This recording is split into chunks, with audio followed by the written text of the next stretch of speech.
naye mukazi gwe maama wa radio naawe toswala. Maama wa radio tuwummulemuko kati ettaka ly'obukadde 3 tuligulewa maama wa radio. Oyagala milioni 3.5 nti tugulire ettaka atulekeemu naawe. Maama wa radio tukwagala nnyo, mutabani wo radio awummule mirembe, naye ate naawe tukisussa. Kati milioni 3.5 ng'ogulawa ogenda gula kyalo Kiramba eri ekalagi gye baziika radio ettaka lya layisi naawe. Nakulabye ngugamba mboyagala ettaka tukuwe obukadde 3.5 ziveewa. Gwazisaba we zikubulidde maama wa radio kati ffe boozisaba. Naye no naawe toli mwangu. Gwe buli mwaka osaba ssente, buli mwaka osaba ssente. Naye yeewummuzeemuuko. No, it's too much. Milioni 3.5. Mbwayagala gula ttaka wali ewaliraanye we baziika radio ayongereko. Please.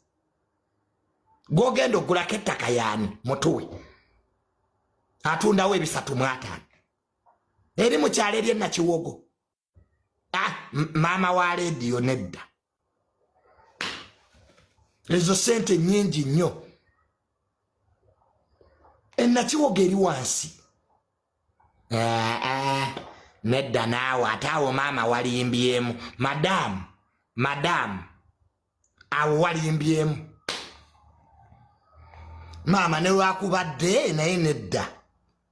Sente empitirivu 350M just to buy land. Nekosa titenabaayo. Sente nyingi.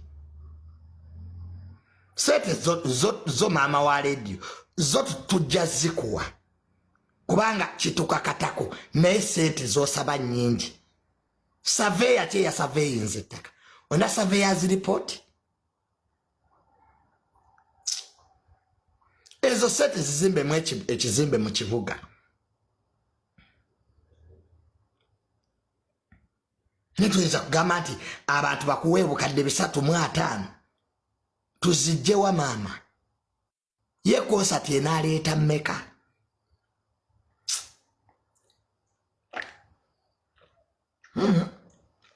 Naye ayagadde nnyo ssente. Banne waliwo woosabiriza abantu. Nabo ne weekubako mu kifuba n'ogamba naye wano ate ngamba nkikubye nnyo ngamba nkipisi. Ssente nnyingi. So maama wa radio omugenzi, maama tukusaba mbuwombeefu ddayo oyo akuguza ettaka omugamba akusalireko. Nati si milioni 10. It's fair enough.